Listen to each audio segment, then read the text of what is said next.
बेटा यहाँ पे बहुत इम्पॉर्टेंट है प्रोडक्शन पॉसिबिलिटी कर्व की डेफिनेशन।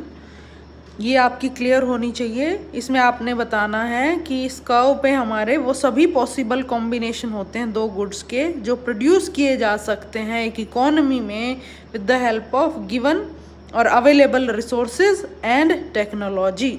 आपकी जो हिंदी में परिभाषा है उसमें ये तीनों बातें होनी चाहिए कि इस कर्व पे जो पॉइंट्स होते हैं वो क्या होते हैं, कॉम्बिनेशन होते हैं दो गुड्स के जो प्रोड्यूस किए जा सकते हैं with the help of given resources and technology. ये डेफिनेशन अपॉर्चुनिटी कॉस्ट की मैंने जो क्लास में बताई थी कि अपॉर्चुनिटी कॉस्ट है क्या है, cost of choosing best opportunity. ये उसकी लागत है और जिसको हम कैसे दर्शाते हैं in terms of the loss of value. जो लॉस ऑफ वैल्यू हुआ है if the given resources were utilised in the next best opportunity.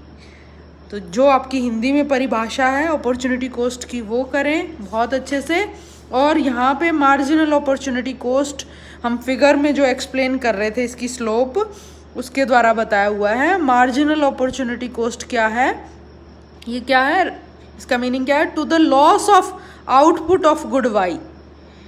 Y की आउटपुट का जो लॉस है किस वजह से हुआ है, when some resources are withdrawn from the production of good Y। जब Y के उत्पादन से हमने कुछ संसाधनों को हटा लिया है, विड्रॉ कर लिया है। किस लिए हटा लिया है, क्योंकि हमें X वस्तु का अधिक उत्पादन करना था, to produce 1 more unit of good X।